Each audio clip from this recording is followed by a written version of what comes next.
Good morning, overall middle school students. This is Mr. Woolley. And remember, the information contained in this video is intended to be viewed only by the students in Mr. Woolley's classroom. By watching the video, you agree that you will not record or share the video with anyone who's not a student in Mr. Woolley's classroom.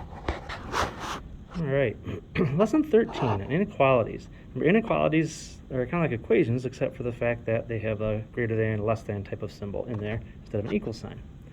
All right, so here's our first problem. It says Tariq is trying to save $265.49 to buy a new tablet. Right now, he has $40 and can save $38 a week from his allowance.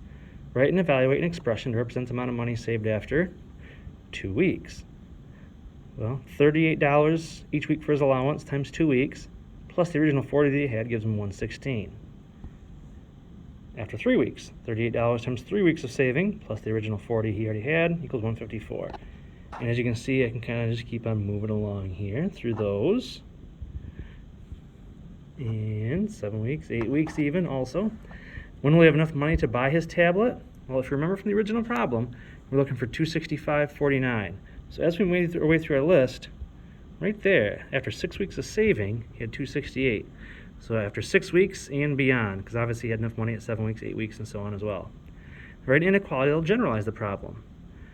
$38 times however many weeks he saves, plus $40 they already had, has to be greater than or equal to $265.49.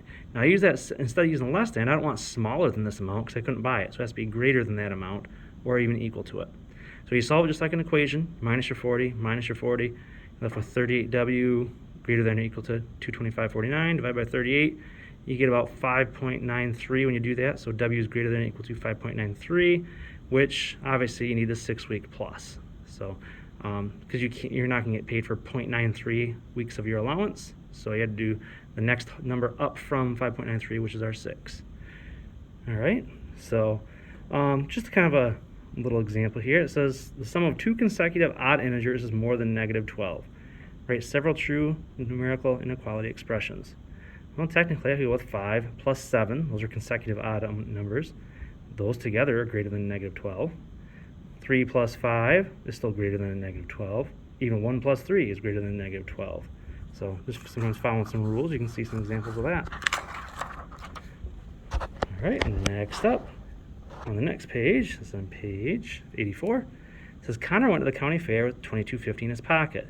He bought a hot dog and a drink for $3.75. It's kind of a package deal. You got them both for $3.75. And then wanted to spend the rest of his money on ride tickets, which cost $1.25 each. Write an inequality to represent the total spent, where R is the number of tickets purchased. So I'm going to use an R instead of an X. So $1.25 times R, the amount of tickets, plus $3.75 they already spent on the food, has to be less than or equal to $22.50. He can't be more than that because you can't go more than what you spent. So it has to be less than that amount or equal to it. All right, so Connor wants to use his inequality to determine whether he can purchase 10 tickets. Use substitution to show whether he'll have enough money. All right, so 10 tickets. Well, it's supposed to be 125 times R, the amount of tickets. So let's do 125 times 10, which gives you $12.50 plus $3.75, and that's only $16.25. And that's obviously less than or equal to $22.50. So yes, he'll have enough money to buy 10 tickets.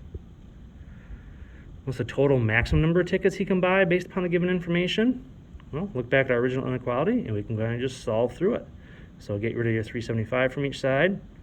It means that you got $1.25 times R, the amount of tickets you have left that you want to buy, has to be less than or equal to $18.75. So divide each side by $1.25, and you get R less than or equal to 15. So you can buy 15 or fewer. It doesn't have to buy all, but 15 is the max that you can buy.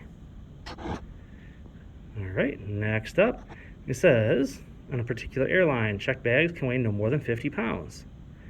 Sally packed 32 pounds of clothes and 5 identical gifts in a suitcase that weighs 8 pounds. Write an inequality to represent this situation. Well, we're going to let G stand for gifts. All right, so 5 identical gifts. I don't know what they were, but 5 gifts. So 5G plus the 8 pounds for the suitcase plus 32 pounds of the clothes has to be less than or equal to 50 because it can weigh no more than 50 pounds.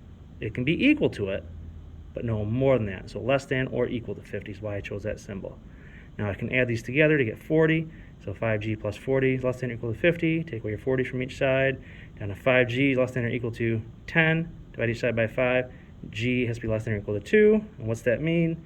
Each of the gifts must weigh 2 pounds or less. Remember, G has to be less than or equal to 2. All right, next up. All right, we're going to take a look at a few of our problems here. If x represents a positive integer, so it can be a positive number, find the solutions. Okay, so on B, we're going to do B first. I'm going to do B, C, and then D and E. B is x minus 15 is less than 20. Add 15 to each side, you get x is less than 35. So any positive number less than 35 will work. X plus 3 is less than or equal to 15. We'll take away 3 from each side. You're down to just x less than or equal to 12. So any number less than or equal to 12, that's a positive number, will work for this one. Now for D, I got negative x is greater than 2. Well, any positive number I try to substitute in there, like whether it's a 5, then be negative 5. That's not going to be greater than 2. There's no positive number that would actually work for this one. And here's an E. I got 10 minus x is greater than 2 plus x. Or sorry, just 2. What I'm going to do is get rid of this minus x, but I'm going to add x. It'll cancel that out, and I add x over here, so at least x is positive at this point now. So I've got just a 10 over here, and over here I have 2 plus x. And then I take away the plus 2, take away the plus 2, and I get 8. 8 is greater than x, or if you want to kind of rearrange it with the letters first, remember x, and then the little point is on this side, x is less than 8. So any number less than 8 will work for this one. All right, number 3, recall that the symbol not equal to means not equal to. If x represents a positive integer, state whether each of the following statements is always true, sometimes true, or false. All right, positive numbers. Any positive number greater than 0, yes, that's always true. Positive numbers are less than 0. Well, that's false. There's no positive numbers less than 0. Positive numbers greater than negative 5. That's always going to be true. All positive numbers are greater than negative 5. Positive numbers greater than 1. That's sometimes true, because 1's technically a positive number, and 1 would not be greater than 1. But 2 is greater than 1, and all the other numbers bigger than that would work. So it's only sometimes. All right. Wrapping up here with our last couple examples here. All right, number 5, we got part A and B here. It says the length of a rectangular fenced enclosure is 12 feet more than the width. If Farmer Dan has 100 feet of fencing, write an inequality to find the dimensions of the rectangle with the largest perimeter that can be used, created using 100 feet of fencing. All right, I don't know anything about the width, so I'm going to call that W. But I do know the length, the longer side, is 12 feet more, so W plus 12. Now, being a rectangle, if this is W for width, this is W for width. If the length is going to be W plus 12, then the other length has to be W plus 12. Altogether, I have 4 W's, and then 12 and 12 make 24. So 4W plus 24 has to be less than or equal to the 100 feet of fencing. It can't be anything more than that. Good morning, staff and students, and welcome to Philadelphia Middle School, where we are inspired. Sorry about the interruption here from Mrs. Holly. She's doing the announcements a little early today. Today is Friday, March 12th. Please stand for the pledge. All right, so we have I pledge allegiance to the flag. Our inequality all built right here.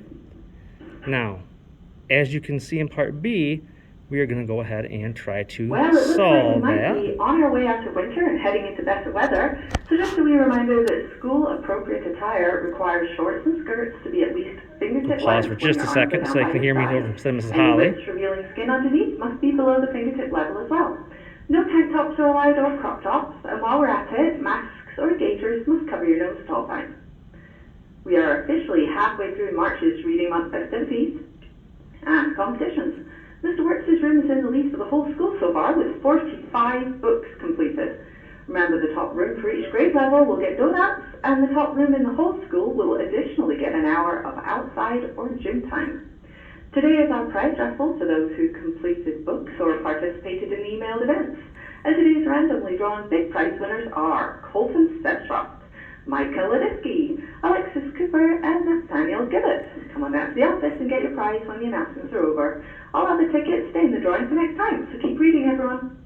Happy birthday to Max Anderson. Have a great day, buddy. St. Patrick's Day is next Wednesday, so the happiest time of the week has a St. Patrick's Day flavor this week. What do you call a leprechaun who collects cans and plastic bottles? A recycler. Because they're wee, get it? Have a fantastic Friday, everybody. that makes it ridiculously awful. All right, sorry about the interruption. Miss Holly's a little early on the announcements today. No big deal. So, all right. Back to our work now. We have our 4W plus 24 has to be less than or equal to 100 feet of fencing. Can't go more than that because that's the maximum amount of fencing I got. Now, if I want to find the dimensions, I can actually go ahead and solve this. So take away your 24 from each side, and you get 4W less than or equal to 76. And divide each side by 4, you get W is less than or equal to 19. Now, if W has to be less than or equal to 19, think of this W as a 19, then I have to say, oh, 19 plus 12 to find this one. Well, 19 plus 12 is 31. So I get 19 for the width, and length will be 31. So when they ask what's the dimensions, you need the width and the length for that particular rectangle. So 19 and 31. And now if I wanted the area, I know they mentioned this, but it's not a huge deal. You would just take 19 times 31 to go ahead and get that. All right, last up, number 6. At most, Kyle can spend $50 on sandwiches and chips for a picnic.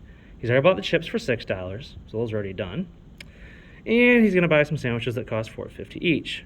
Write and solve inequality to show how many sandwiches he can buy. Show your work and interpret the solution. I'm going to let S represent sandwiches. I don't usually like having S's, but they look like 5s in a lot of cases, so I'll make sure it's a little lowercase s for sandwiches.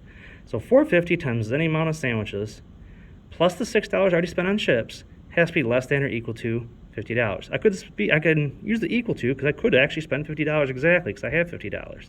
But anyways, we're going to put the less than because you could spend less than that or equal to that amount. All right, so get rid of your plus 6 by minusing 6 from each side. That means you got $4.50 times the amount of sandwiches has to be less than or equal to 44. Divide by 450, divide by 450. S is less than or equal to 9.777 forever there. Now, it has to be less than 9.7 or equal to. Well, the equal to, I can't buy 0.77 of a sandwich. So I have to kind of go with the less than, and that'll be the first whole number less than this would be 9. So at most, Kyle can buy 9 full sandwiches, unless some change left over. All right, thanks for watching. Have a great day.